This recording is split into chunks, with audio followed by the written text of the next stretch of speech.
ধরেন এই সরকারের যে কোনো কর্মকাণ্ডকেই ইমিডিয়েট পাস সরকারের সঙ্গে মানুষ তুলনা করে, ফলে সারোয়ার তুষার এবারে ঈদ কেমন কাটলো, ঈদের যাত্রা, কুরবানির হাটের ব্যবস্থাপনা, হাসিল, কিংবা ঢাকায় ফেরা, তারপরে কুরবানির পরে কত ঘন্টার ভিতরে বড় শহরগুলোর বর্জ্য ব্যবস্থাপনা ঠিকঠাক করা হলো, অনেকগুলো উদাহরণ দিল। এবং সে একটা উদাহরণ দিয়ে মাংস চাঁদাবাজি কিছু কিছু কর্মচারী যারা করার চেষ্টা করেছিল সেটিকেও ন্যাক্কারজনক বললো। এগুলোকে কিভাবে ব্যাখ্যা করবেন?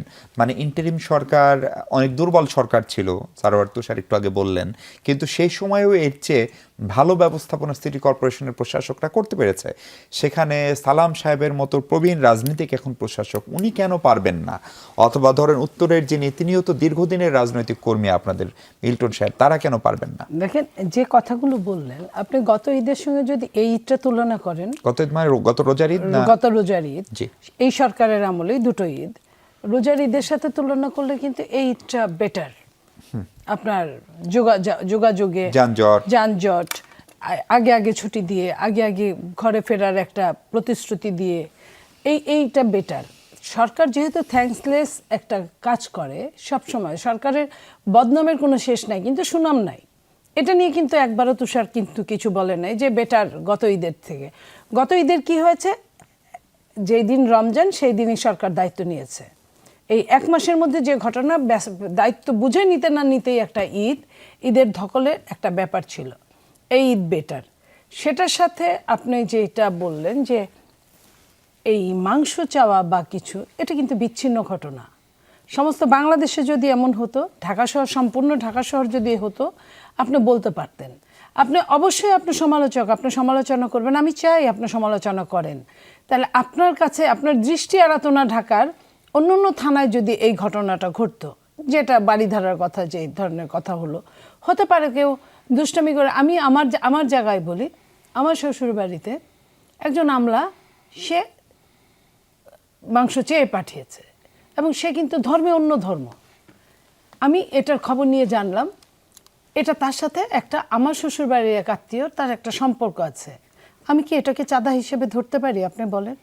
একটা যদি আন্ডারস্ট্যান্ডিং থাকে, সম্পর্ক থাকে অনেক দিনের, সে যদি চায়, হতে পারে সে সেন্সিটিভ চাকরি করে, তার ওই জায়গা থেকে চেয়েছে বলেই আমার কাছে একটু মাইন্ডে লেগেছে। কিন্তু পরে যখন আমি শুনলাম যে তার সাথে অনেক দিনের সম্পর্ক আমার সেই আত্মীয়ের, সেটা কিন্তু আন্তরিকতার ব্যাপার।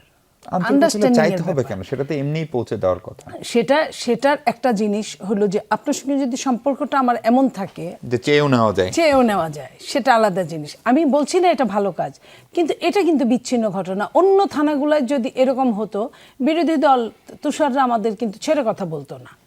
তো একটা বিচ্ছিন্ন ঘটনা নিয়ে কথা বলাটা, এটা দুঃখজনক, এটাও দুঃখজনক। অন্তত পক্ষে গরুর যেটা আমরা তো দান করার জন্য, এটা তো আসলে, কিন্তু আপনার পশুর হাটের ইজারা বরাদ্দ, এটা হচ্ছে লাইনের কথা যেটা হয়েছে। আমি এইটুকু বলতে পারি, মাননীয় প্রধানমন্ত্রীর নাম তারেক রহমান, উনি কিন্তু নিশ্চয়ই, ওনার কানেও এই খবরটা আছে।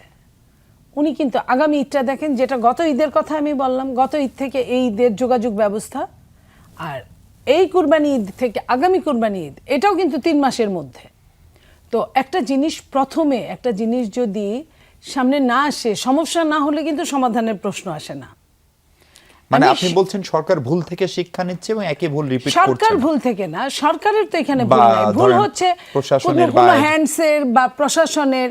যে কথাটা, এই যে ইন্টেলিজেন্স কোথায়, যে কথাটা আমাদের ডিআইজি সাহেব বললেন এডিশনাল, যে 2-3 মাসের মধ্যে বা 2-3 সপ্তাহের মধ্যে এত ধর্ষণের ঘটনাটা, এটা কিন্তু তাদের চোখেও কিন্তু একটা দৃষ্টিকটু লেগেছে যে হঠাৎ করে এটা হলো কেন।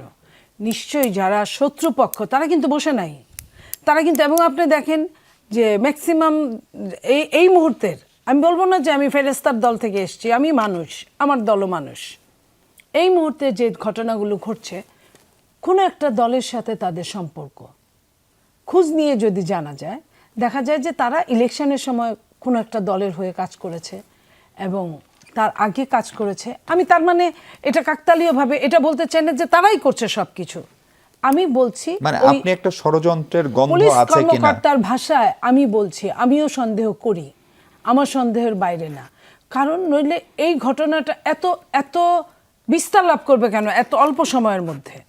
এবং এইখানে সব ইনোসেন্ট বাচ্চারা, যে বাচ্চারা বুঝেও না পৃথিবীর এই জায়গাটা কতটা ভয়ঙ্কর হতে পারে। তো এই এদের সাথে এই আচরণটা, এটা একটা অপরাজনীতির একটা কৌশল কৌশল হতে পারে, অপকৌশল হতে পারে। এটা কৌশল না, অপকৌশল।